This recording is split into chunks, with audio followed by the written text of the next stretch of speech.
Hello everyone, welcome back to another video. We are continuing with technical analysis series और आज हम बात करने वाले हैं एक इंडिकेटर के बारे में।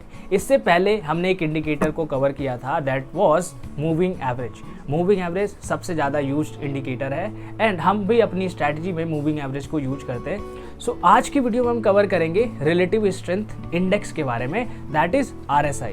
अब आपने भी सुना होगा RSI के बारे में, overbought, oversold level and then RSI divergences. तो ये सारी चीज़ें क्या होती है, what are the misconception, what are the nuances of the RSI indicator that we will cover in this video.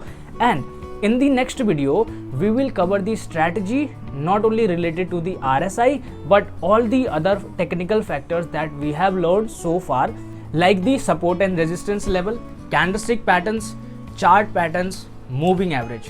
So we will combine all these things along with the RSI overbought, oversold levels and RSI divergence strategy to make a full-fledged strategy जिसके basis पर हम trades भी लेंगे। So by combining these all factors we will build a strategy जो मैं आपके साथ में नेक्स्ट वीडियो में शेयर करूंगा।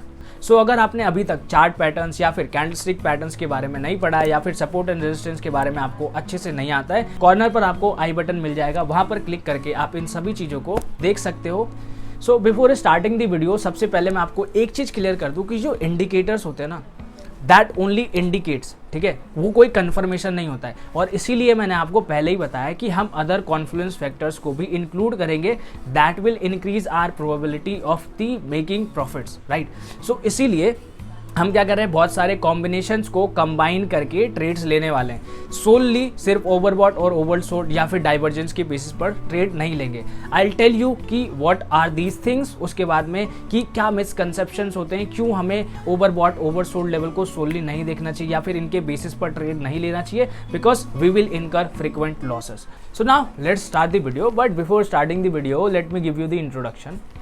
My name is Govind. I am chartered accountant by qualification and I try to put content on regular basis related to personal finance, technical analysis, fundamental analysis, mutual funds and all the capital or stock market stuff, so that we can all learn together, grow together, right? So now let's learn about the RSI, how it works, what is divergence, what is oversold, overbought level and why we should use the RSI. So each everything we will cover in this video और strategy related to RSI we will cover in the next video. So देखो, RSI को traders बहुत तरीके से use करते हैं, सबका अपना अपना स्टाइल होता है, but we will cover only two ways to use the RSI. पहला होता है ओवरबोट और oversold level and the second is the RSI divergence, जिसको हम अपनी स्ट्रैटेजी में in combination with other factors use करके ट्रेड करने की कोशिश करेंगे।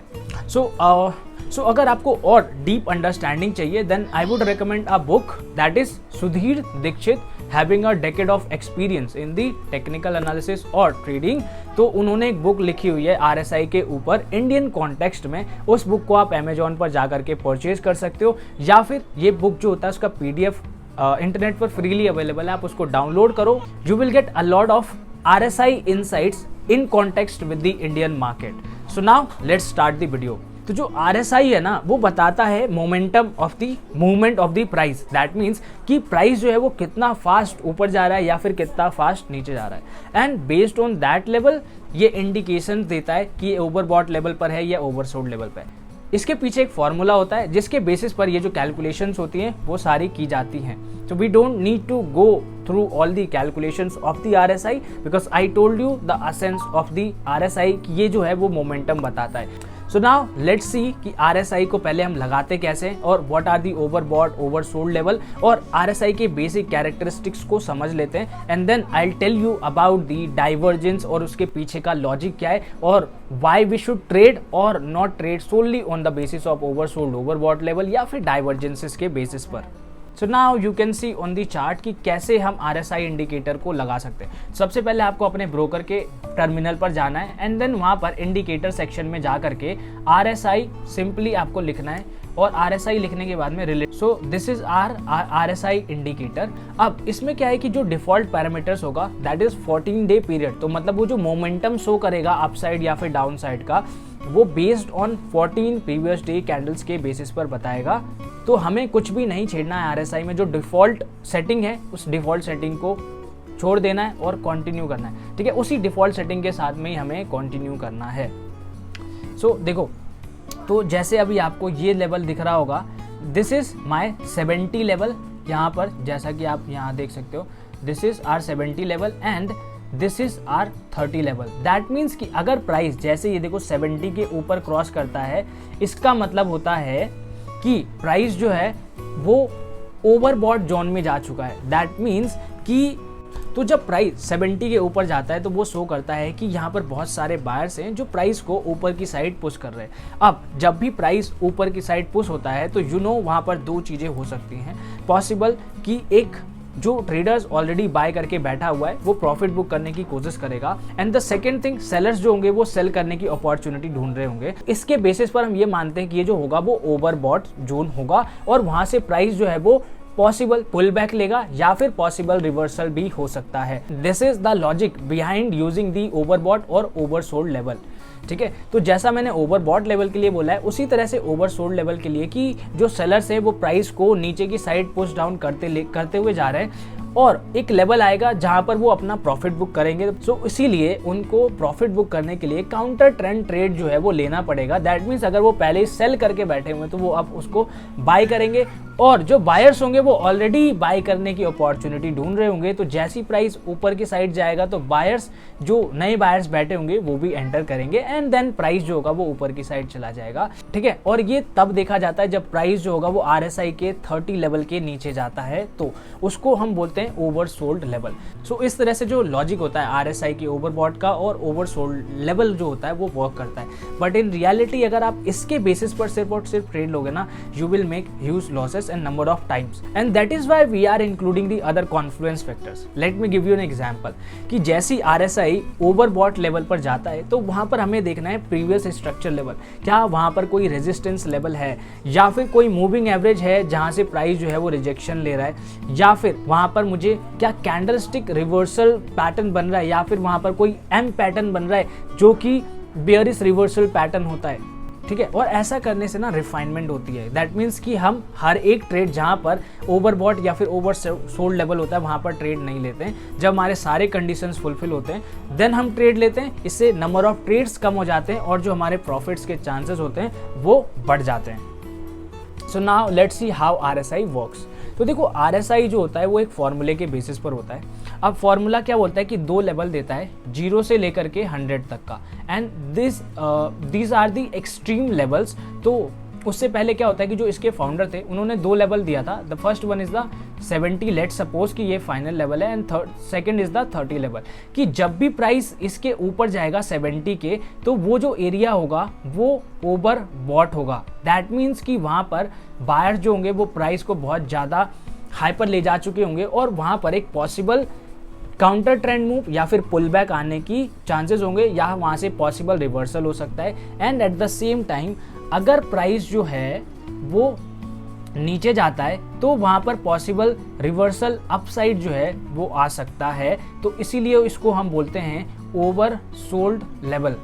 ओवरसोल्ड लेवल दैट मीन्स कि जो बंदा ऑलरेडी सेल करके बैठा हुआ है वो अब यहाँ पर बाय करने की कोशिश करेगा, और जैसे ही बाय करेगा प्राइस जो होगा वहाँ से एक पुल बैक लेगा या फिर वहाँ पर नए बायर्स भी एंटर होंगे, एंड देन प्राइस जो होगा वहाँ से रिवर्स हो जाएगा to upside. Second thing is the divergence. अब देखो डाइवर्जेंस क्या होता है कि जैसे मैंने आपको बताया जो RSI होता है वो मोमेंटम बताता है। मोमेंटम का मतलब क्या होता है कि कितने स्पीड से प्राइस जो है वो ऊपर की साइड जा रहा है या फिर नीचे की साइड जा रहा है। बेसिकली प्राइस कितने स्पीड से मूव कर रहा है। तो RSI जो है वो उसके बारे में बताता है based on the historical data, ठीक है। तो ये जस्ट आपको इंडिकेशन देता है कि यहाँ से एक डाइवर्जेंस दिख रहा है और पॉसिबल रिवर्सल आ सकता है। तो होता क्या है एक्चुअली में, डाइवर्जेंस का मतलब ये समझो, तो RSI जो होगा वो कुछ इस तरह से वर्क करेगा जहां पर एक हायर हाई बनेगा एंड देन सेकेंड हाई जो होगा वो लोअर हाई बनेगा।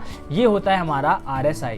वेयर एज हमारा जो प्राइस होता है वो कुछ इस तरह से वर्क करता है कि वहां पर कंटिन्यूअसली हायर हाई बन रहा होता है, ठीक है। तो इसको हम बोलते हैं डाइवर्जेंस, कि RSI जो है वो लोअर हाई बना रहा है वेयर एज जो हमारा प्राइस है वो हायर हाई बना रहा है। ये कब होता है? तो जैसा मैंने आपको बोला मोमेंटम की वजह से। तो हो सकता है कि जो प्राइस जिस रेट से यहाँ पर ऊपर जा रहा था इसके बीच में हो सकता है इस बीच में उतने ऊपर, ठीक है, हो सकता है उसी रेट से यहाँ पर ऊपर नहीं जा रहा होगा। Why? Because there is a pull back, ठीक है। तो पॉसिबल चांसेस हैं कि ये उस रेट से ऊपर नहीं जा रहा है, और इसीलिए RSI दिखाता है कि जितने स्पीड से यहाँ पर ऊपर गया था वो उतने स्पीड से यहाँ पर ऊपर नहीं गया है, और इसीलिए यहाँ पर जो है लोअर हाई बना है। और इसीलिए कहते हैं कि loss of momentum, that means loss of momentum का मतलब कि जितने बायर्स पहले एक्टिव थे या फिर जितने स्ट्रांग थे ना, उनका जो मोमेंटम है वो फेड होता जा रहा है और वो जो है मोमेंटम लूज करते जा रहे हैं। अब इसका ये मतलब नहीं है कि यहाँ पर सेलर्स जो होंगे वो हावी हो जाएंगे और रिवर्सल आ सकता है। This is possible indication. और ये कैसे पता चलेगा? हम अदर कॉन्फ्लुएंस फैक्टर को देखते हैं कि जब वहाँ पर एम पैटर्न बनेगा तो वहाँ हमें पता है कि एम पैटर्न क्या शो करता है। कैंडलस्टिक अगर वहाँ हमें रिजेक्शन शो करता है तो वी नो कि अब यहाँ से पॉसिबल चांस है कि एक पुल बैक आ सकता है डाउन साइड का, तो वहाँ पर हम एक काउंटर ट्रेंड ट्रेड जो होगा वो इनिशिएट कर सकते हैं। So you have to combine all these things to take the trade.